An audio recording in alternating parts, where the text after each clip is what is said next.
อย่า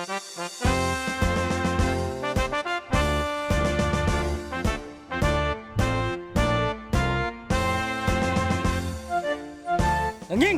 เข้าประจำที่กลไกที่1 9จากบ้านอำนาลุงป่าพ่อแม่จากบอนเคยแวะทำส้มเวียกงานอบรมหัดแอบก็แมนเวียกงานหนึ่งที่สำคัญที่ได้นำไส้เข้าในการเคลื่อนไหวเวียกงานในแต่ละวันและเพื่อเป็นการฝึกฝนกำลังแห่งกายของพนักงานนักรบในกลุ่มกองก็คือในกำลังประกอบอาวุธให้มีความเข้มแข็งหนักแน่นและมื้อนี้ทีมงานโทรภาพกองทัพประชาชนลาวก็ได้ลงมาติดตามการอบรมหัดแอบอยู่ที่ศูนย์ฝึกกองพลทหารราบที่ 5การก่อสร้างพนักงานนักรบให้มีคุณภาพพื้นฐานต้องได้ฝึกฝนหล่อหลอมจากสถาบันการศึกษาโรงเรียนหรือศูนย์ฝึกอบรมต่างๆเฉพาะกองทัพประชาชนลาวได้มีหลายศูนย์ฝึกการทหารอยู่บรรดากองบัญชาการทหารแขวงและกองพลทหารราบที่ 5แม่นศูนย์ฝึกหนึ่งที่สำคัญในการยกสูงพละบทบาทหน้าที่การเมืองของตนอย่างตั้งหน้าโดยเฉพาะการก่อสร้างพนักงานนักรบให้มีความรู้ความสามารถด้านการเมืองการทหารขั้นพื้นฐานโดยเฉพาะก่อสร้างนายสิบและบำรุงพนักงานขั้นกองพันน้อยกองห้อยเพื่อประกอบให้บรรดากรมกองโดยปฏิบัติตามการนำพาซี่น้ำของขันเทิงก็คือคณะพักคณะบรรษากองพลที่ 5และแผนการอบรมประจำปีของศูนย์ฝึกที่ได้เป็นเจ้าการนำพาซี่น้ำสุกยูปรับปรุงคืนใหม่โครงการหลักสูตรโรงเรียนนายสิบในกองทัพในนั้นได้จัดตั้งเปิดเรียนนายสิบได้5สูตรมีจำนวนพล843สหายจัดตั้งบำรุงให้พนักงานการทหารการเมืองขันกองพันน้อยกองห้อยระบบ6เดือนได้3สูตร180สหายเปิดสุดอบรมเวียกงานวิชาเฉพาะอุปโภคระบบ6เดือน1สูตร60สหายและเปิดอบรมวิชาเฉพาะปรุงแต่ง1สูตร110สหายไปพร้อมกันนั้นยังได้เปิดอบรมวิชาเฉพาะยุทโธ1สูตร60สหาย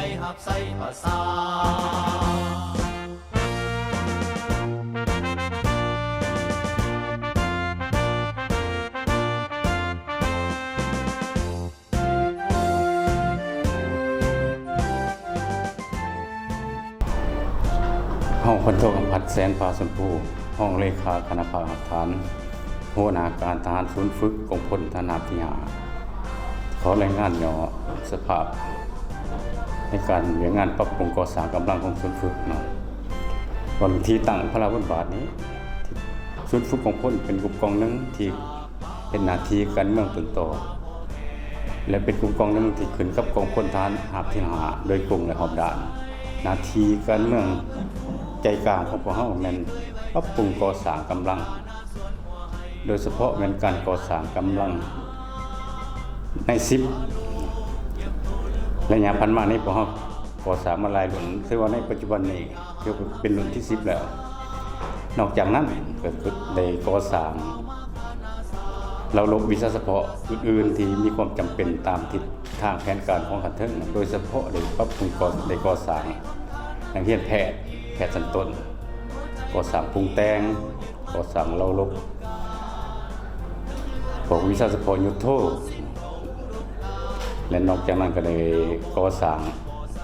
บำรุงของส่วนพนักงานปัจจุบันนี้พวกเรายังควบำรุงพนักงานบัญชาเสนาหอดสุดที่4แล้วระยะ6เดือนการเมืองที่ว่า6เดือนคือกันการเมืองก็ถือว่าเป็นสุดที่3เกี่ยวกับการจัดตั้งปฏิบัติทิศทางแผนการต่างๆของกลุ่มกองที่พันกับบางของเขตเวียงงานต่างๆทั้งหมดของกลุ่มกองของเฮาก็ถือว่าได้มีข้อสะดวกข้อยากคือจังซี่อันที่1นี่ศูนย์ฝึกของพลของเฮาข้อสะดวกนี่มันได้รับการช่วยเหลือโดยกองหอบด่านจากคณะพักคณะบัญชาการกองพลก็คือกระทรวงป้องกันประเทศในการปรับปรุงก่อสร้างพื้นฐานโครงหลังของกลุ่มกองตลอดระยะผ่านมา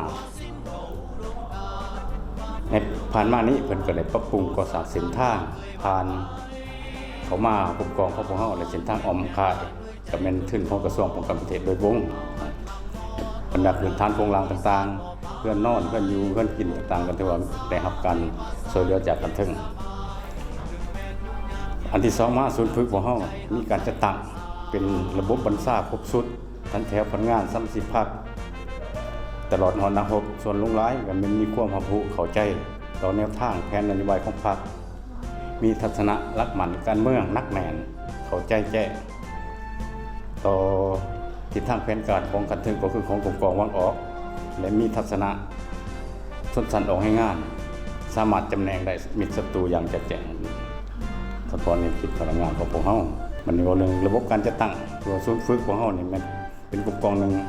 เทียบเท่าของพันใหญ่ระบบ2หัวหน้าในนั้นก็มี3ห้องมีอยู่4แผนกการคือแผนกเสนาอุปถัมภ์แผนกการเมืองแผนกพลังการเทคนิคแผนกบริหารสังรวมที่ขึ้นกับศูนย์ฝึกของพลของเฮาโดยรวมวันนี้เฉพาะเวงานพนักงานของพวกเฮาในคณะภาคคณะศาสตร์ของพวกเฮาในแต่ละขันก็ได้เอาใจใส่ก่อสร้างท่านแท้พนักงานเป็นพนักงานสืบทอดเปลี่ยนแทนตามแนวทางของภาคหลักการเทคนิคออกในแต่ละรุ่นในกองเขตเป็นงานดังกล่าวนี้พวกเฮาสามารถรับประกันได้พนักงานในแต่ละระยะเพื่อสืบทอดเปลี่ยนแทน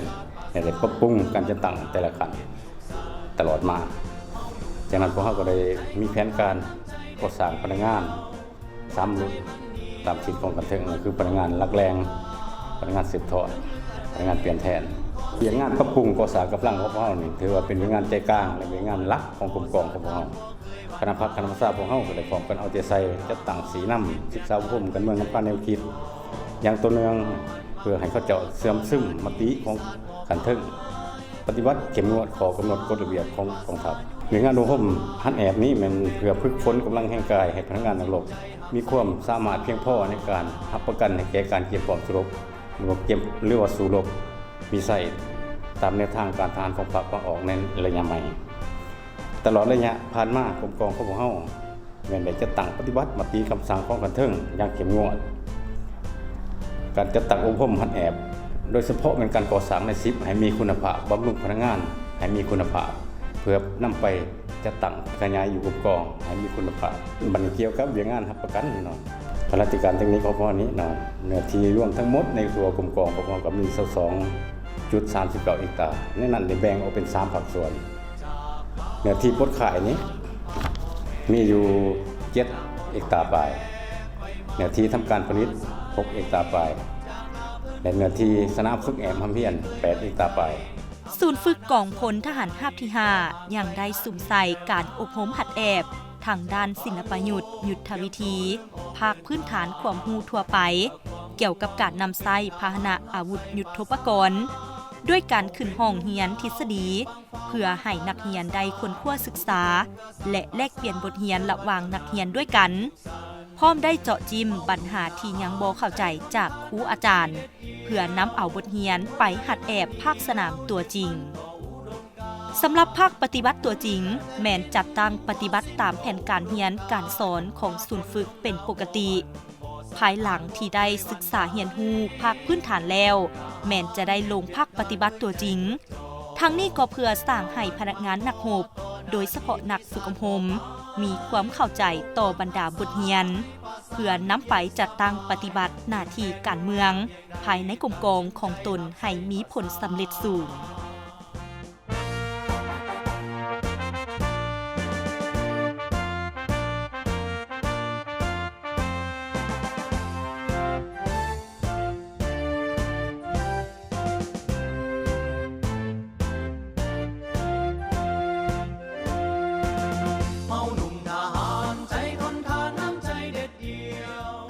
ภาคจัดตั้งยิงลูกปืนแท้นี้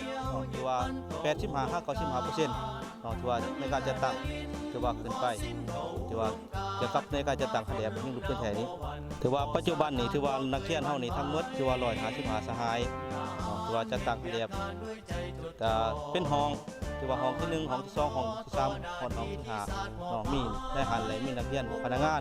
ถือว่าในการจัดตั้งคะแนนนั้นถือว่าก็ได้รับผลสูงถือว่าโดยเฉพาะแม่นว่าหลังจากจัดตั้งทำเฮียนหรือว่ายิงลูกปืนแท้แล้วนักเรียน2ภาคส่วนได้ จะตั้งเมื่อนำใส่ในกลุ่มกล้องที่ว่าได้รับผลเอาที่ราคาได้แล้วก็ถือว่าประมาณ 85-95% ถือว่าผลได้รับของนักเรียนแต่ละสุดนั้นถือว่าในการจะตั้งฮันแอบในภาคสนามนี้เนาะถือว่าเราจะแบ่งออกเป็น2ภาคส่วนเนาะถือว่าภาคส่วนที่1ถือว่าจะตั้งฮันแอบยิงลูกพื้นแท้ภาคส่วนที่2ถือว่าจะตั้งมากและประกอบปืนอากาศภาคส่วนที่3ถือว่าจะตั้งเล่งท่าจังหวะ จากบ้านทำนาลุงป่าพ่อแม่ จากบ่อนเคยแวะไปมาเคยอยู่อาศัย จากลาเพื่อนฝูงคนหักที่เคยไว้ใจอำลาหน้าสวนหัวให้ขอห่างไกลทานหินแล้วนะ ว่าในการสิสอนแต่ละวันเฮาได้กาเกียม1คือว่าบทสอนแผนการสอน ในการขึ้นห้องถือว่าเฮาแบ่งเป็น2ภาคส่วน1คือว่าเสนอทฤษฎีหลักการ2คือว่าปฏิบัติตัวจริงมาประกอบ ในการสิสอนของเฮาแต่ละวันพอสะดวกถือว่า1ถือว่าเฮามีอุปกรณ์รับใช้ถือว่าครบถ้วนพอยุ่งยากนักเรียนบางสหายก็ยังบ่ทันเอาใจใส่ถือว่าคือความยุ่งยากของเฮาในการเรียนแต่ละมื้อแต่ว่าเฮาได้แบ่งเป็นจุหรือว่าเป็นหมู่ฮัดแอบเนาะภาษาคือว่าเฮาจะเฮ็ดแบบเป็นจุค้นคว้าบทเรียนตามแผนเนาะนักเรียนก็เอาใจใส่ดีเกี่ยวกับการเรียนสามารถตีราคาผลได้ครับ80หา85ส่วนหอยในการสิสอนของเฮาวิชาศิลปยุทธ์ถือว่าเฮาขึ้นห้องเป็นเวลา2 เดือนทั้งทฤษฎีและหลักการมาประกอบ นอกจากได้จัดตั้งอบรมก่อสร้างนักเรียนใน10แล้ว ศูนย์ฝึกพวกเฮาก็ได้ปฏิบัติตามแผนการของขันเทิง เกี่ยวกับการบำรุงพนักงานบรรษานำพาขันกองห้องกองพันน้อยและกองห้อยระบบ6 เดือน ในนี้ได้บำรุงพนักงานการทหารขันห้องกองพันน้อย4 สุดบำรุงพนักงานการเมืองขันห้องกองพันน้อย3 สุดในปัจจุบันนี้ศูนย์ฝึกความสืบต่อก่อสร้างนักเรียนนาย10สุดที่10ระบบ1 ปีจำนวน180 สหาย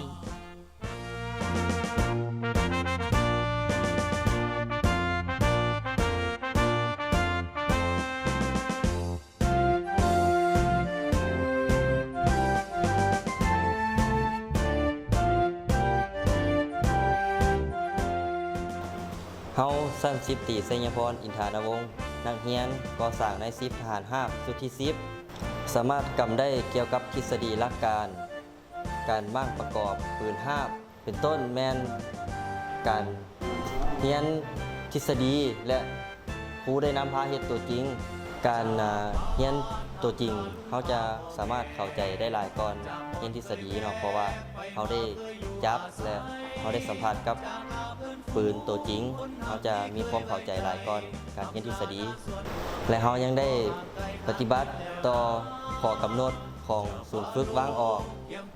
สภาพการดำรงชีวิตอยู่ร่วมกันได้มีความสามัคคีกันในการทำเรียนแลกเปลี่ยนบทเรียนซึ่งกันและกันต่อหมู่บุคคลต่อบุคคลการขึ้นของเรียนแมนวันหนึ่ง7 ชั่วโมงที่แบ่งออกเป็น2 ภาคส่วนคือตอนเช้าเขาจะเรียนทฤษฎีตอนแรกเขาจะปฏิบัติตัวจริงสั่งรวมแล้วศูนย์ฝึกกองพลทหารราบที่5แม่นได้เฮ็ดสำเร็จหน้าที่การเมืองของตนที่ขันเทิงมอบหมายให้โดยเฉพาะแม่นการจัดตั้งปฏิบัติการเรียนการสอนเอาใจใส่อย่างตั้งหน้าบวกกับบรรดาครูอาจารย์ได้สิทธิสอนขึ้นห้องลงห้องถูกต้องตามข้อกำหนดกฎระเบียบของศูนย์ฝึกวางออกสร้างได้พนักงานนักรบที่มีคุณภาพเฮ็ดให้ศูนย์ฝึกมีใบหน้าใหม่และมีความเข้มแข็งขึ้นไปเรื่อยๆท่านผู้ชมเพื่อเฮ็ดให้การอบรมหัดแอบทั้งภาคทฤษฎีและภาคปฏิบัติตัวจริงได้รับผลคาดหมายคณะภาคคณะบัญชาครูสอนได้พร้อมกันเอาใจใส่นำพาซี่น้ำจัดตั้งปฏิบัติการอบรมหัดแอบของกลุ่มกองวางออกอย่างเข้มงวดทีมงานโทรภาพกองทัพไทยภาพห้อยโทภูภาวันอินทวงศ์รายงานที่ศูนย์ฝึกกองพลทหารราบที่5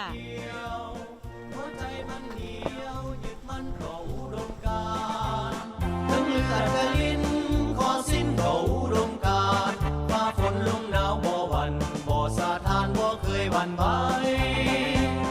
ทหารเฮ็ดเวียกงานด้วยใจจดจ่อเอาหันมังมอต่อหน้าที่ที่ศาสตร์มอบหมายปกปักรักษาให้ป่าสาอยู่เย็น